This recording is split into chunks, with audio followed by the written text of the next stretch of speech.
আমাদের মাইকটা খুলে নেওয়ার অধিকার নেই। যদি রয়েছে তাহলে সে অফিসিয়াল নোটিশ একবার দেখিয়ে দিন। বিষয় এটি নয় কি কতটি মসজিদ কতটি মন্দির, বিষয় হলো মাইকটা খোলা কেন হচ্ছে। কিন্তু উনি যেভাবে বক্তব্য রাখছেন সেটা মনে হচ্ছে কি আইনের বেশি উনি মনের উপরে আঘাত করতে চাচ্ছেন। একটা মাননীয় মন্ত্রীজি যিনি একটা সাংবিধানিক পদের উপরে বসে রয়েছেন, ওনাকে এভাবে এসব হালকা কথা বলা উচিত নয়। আপনারা মসজিদে আজান নিয়ে মাইক খোলা নিয়ে বলছেন, কিন্তু সরকারের পক্ষ থেকে দাবি করা হচ্ছে শুধু মসজিদ নয় মন্দিরেও মাইক খোলা হচ্ছে। তাহলে শুধু মসজিদ নিয়ে আপনাদের আপত্তি কোথায়, মাইক খোলা নিয়ে আপত্তি কোথায়? আমাদের মাইক খোলার অধিকার নেই, মাইকটা খুলে নেওয়ার অধিকার নেই। যদি রয়েছে তাহলে সে অফিসিয়াল নোটিশ একবার দেখিয়ে দিন। আমি তো আইনের আমরা সকলেই সম্মান করি, কেন করব না। বিষয় এটা নয়, বিষয় এটি নয় কি মসজিদে কতটি মসজিদ কতটি মন্দির, বিষয় হলো মাইকটা খোলা কেন হচ্ছে। মাননীয় সুপ্রিম কোর্ট একটা সীমা রেখেছেন কি এই সীমার মধ্যে শব্দটা থাকতে পারে। তাহলে আপনি মাইকটা খুললেন কোন অধিকারে, কোন আইনে খুললেন? সে আইনটা নোটিশটা দেওয়া উচিত অবশ্যই, এটা তো অধিকার।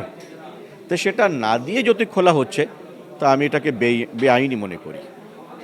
এবং বিভিন্ন জন অভিযোগ করছেন রাত্রেবেলা গিয়ে পুলিশ রীতিমতো মসজিদ কমিটিগুলোকে হুমকি দিচ্ছেন, এবং কেউ যদি সেটাকে ভিডিও রেকর্ড করতে চাচ্ছে তাকেও হুমকি দেওয়া হচ্ছে যে ভিডিও যদি পাবলিশ হয়ে যায় তাহলে ব্যবস্থা নেওয়া হবে। আপনি যে কথাটি বললেন এটা যদি সত্যি ঘটনা ঘটেছে তাহলে লজ্জার বিষয়। কে দেশের মধ্যে হুমকি দেওয়ার কি প্রয়োজন হলো? আর আপনি যদি ভালো কাজ করছেন আর ভিডিও কেউ করছে তাহলে আপনার অসুবিধা কী রয়েছে? রাত্রিতে আপনি নোটিশ দিলেন, তাহলে সেই নোটিশ কি সরকারি? এমন কি এমার্জেন্সি হয়ে গেল কি রাত্রিতে 12টার সময় যেতে হচ্ছে?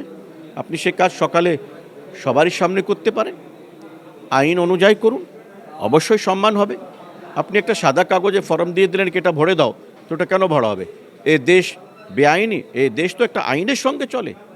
তাহলে আমরা দেখলাম যে আজকে রাজ্যের মন্ত্রী, পরিবহন মন্ত্রী অর্জুন সিং, তিনি আজকে সাংবাদিক সম্মেলন করলেন এবং সেখানে মির্জাপুর, রাজাবাজার, পাকসার্কাসের নাম করে বলছেন যে এখানে জঙ্গি থাকে, এবং খারিজি মাদ্রাসাগুলোকে বন্ধের কথা বলেছেন, বন্ধ করতে। উনি যেখানে আছেন সেখানে থাকার জন্য অনেক কিছু ওনাকে করতে হচ্ছে পরিশ্রম।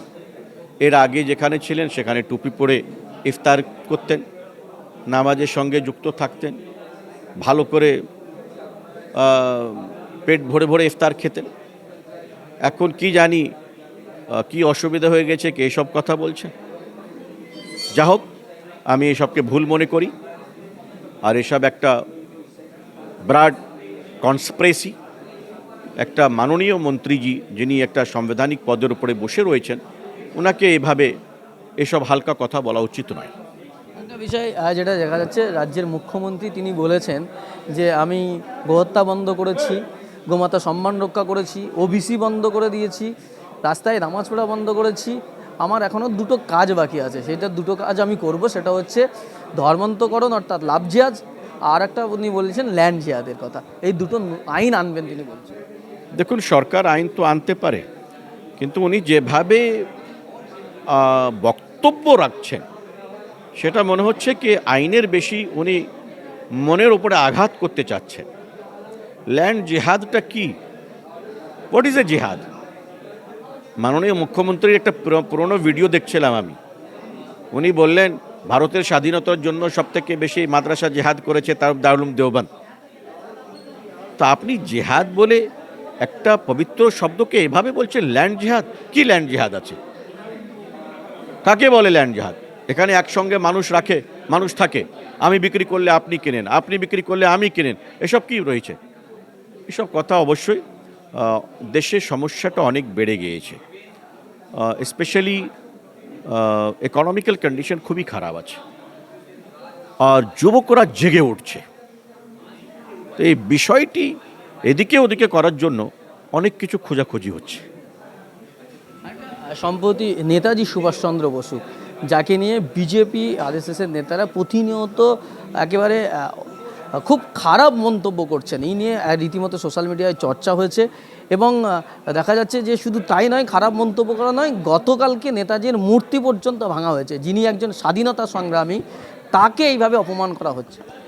নেতাজি সুভাষচন্দ্র বোস আমাদের অনেক সম্মানীয় নেতা, ভারতবর্ষের গর্ব। ইংরেজ এবং ঘুষপাইটিরা ওনাকে প্রচুর ভয় করতেন।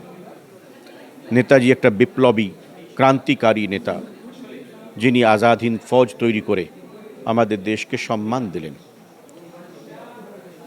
অনেক এখনও এমন এমন পাপী লোক রয়েছেন যারা নিজের মহাপুরুষের সম্মান করতে পারেন না। তার মধ্যে একটা গোডসে ছিল, যিনি রাষ্ট্রপিতাকে গুলি মেরে হত্যা করে দিল। তাদের বংশজ কিছু কিছু আছে যারা এইভাবে আমাদের দেশের বড় সম্মানীয় মানুষকে অপমান করার জন্য নিজেকে বাঁচিয়ে রেখেছে। আমি এটা নিন্দা করি। অবশ্যই এটা খুবই দুঃখের বিষয়।